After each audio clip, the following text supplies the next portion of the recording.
Hello viewers, welcome to my channel দাঁতনের প্রাকৃতিক দৃশ্য। আজকে আমি দেখাবো আপনাদেরকে দাঁতন ব্লকের অন্তর্গত মেনকাপুর বাজারের ঠিক পেছন সাইডটায় একটা ড্রাগন বাগান রয়েছে।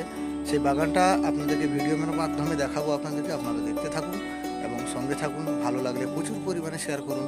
দেখাচ্ছি আজকে এই প্রতিবেদন রয়েছেন এখানকার যিনি মালিক রয়েছেন, এই ড্রাগন চাষটি করেছেন। দাদা, আপনার নাম?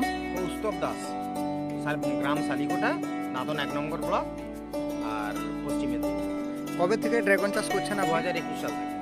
2021 সাল থেকে। তো দাদা, ফলন কেমন হচ্ছে? ফলন ভালো খারাপ নয়। এই বছর লাস্ট ধরে নিন 2023 সালে 8 মাস ধরে যে ফলের সিজন থাকে তাতে আমি টোটাল 11টা ফল বিক্রি করেছি। খুব সুন্দর লাগলো। এবং আমি দাঁতনের প্রাকৃতিক দৃশ্যের ফেসবুক পেজ থেকে এবং ইউটিউব চ্যানেল থেকে আপনাদেরকে আন্তরিক শুভেচ্ছা এবং অভিনন্দন জানাই। কারণ আমাদের ব্লকের মধ্যে এই সুন্দর একটা ড্রাগনের যে বাগান আপনি তুলে ধরেছেন, এটা খুবই গর্ববোধ করি, খুবই ভালো লাগছে। তো যাই হোক, আপনারা এবারে ভিডিওর প্রতিবেদনটার মধ্যে আপনারা সমস্ত কিছু দেখাবো, তো আপনারা দেখতে থাকুন।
আচ্ছা